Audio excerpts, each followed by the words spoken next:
આપણે કુર્તી તો બહુ બધી બનાવી, પણ હવે છે ને આપણે એક ટોપ બનાવશું. તો ટોપ બનાવવા માટે પેલા મેં આ કાપડને લીધું અને એને ઇસ્ત્રી કરી નાખ્યું છે.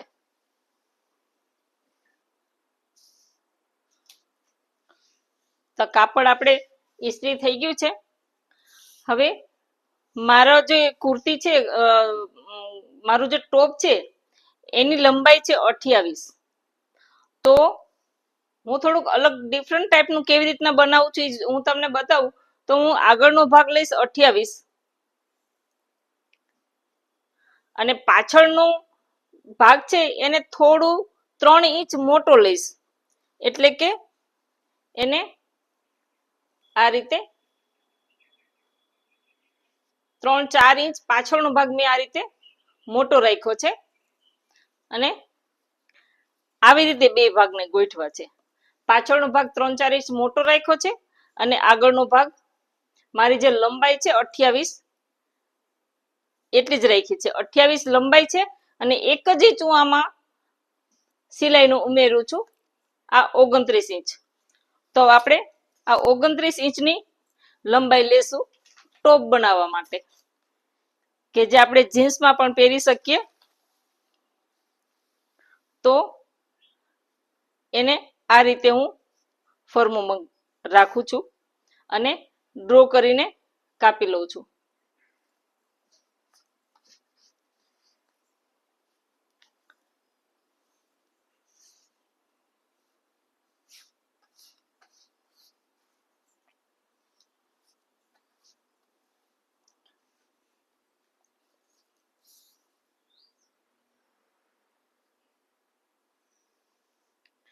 ટોપમાં અહીંયા આમ પણ કરી શકાય અને અહીંથી તમે આ રીતે સીધું પણ કરી શકો.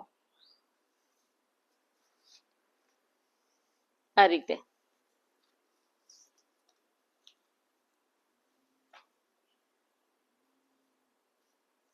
તો હવે આપણે પેલા કાપી લઈએ.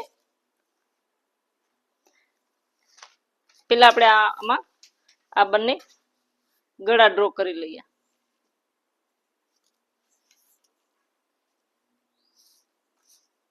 આ આગળનું ગળું અને આ બગલ.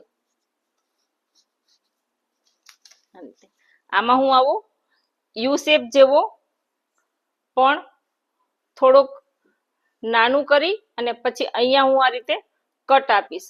આ રીતનું ગળું બનાવીશ, પણ એ કટ કાપવાનો નથી, ખાલી આ રીતે યુ શેપ કરીને પછી સેજ અહીંયા જ કટ આપી દેવાનો. એટલે એવો અહીંયા વી શેપ જેવો થશે. આ યુ શેપ અને પછી અહીંયા નાનકડું વી શેપ, આ રીતનું આપણે ગળું બનાવશું. તો હવે આપણા ડ્રો થઈ ગયું છે. હવે આપણે એને કટિંગ કરી લઈએ.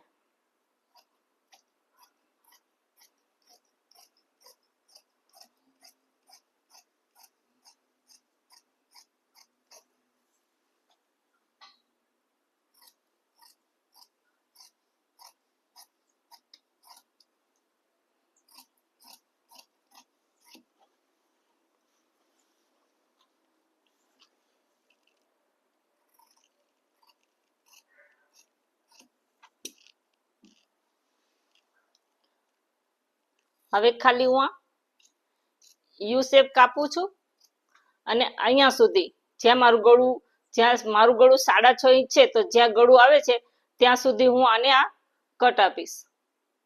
ત્યાંથી થોડુંક આગળ વહી જાય તો પણ ચાલે. આ રીતે મેં સિમ્પલ કટ આપી દીધો છે.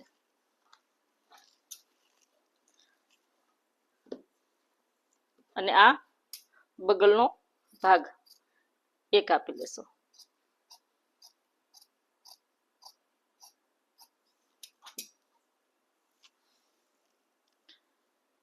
હવે આપણે જે કાપડ વધ્યું છે આમાંથી બાઈ કાપી લેશું.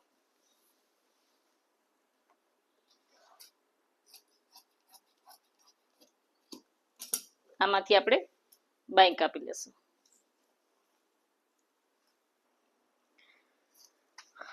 તો આપણે જે કાપડ વધ્યું છે એમાંથી આ રીતે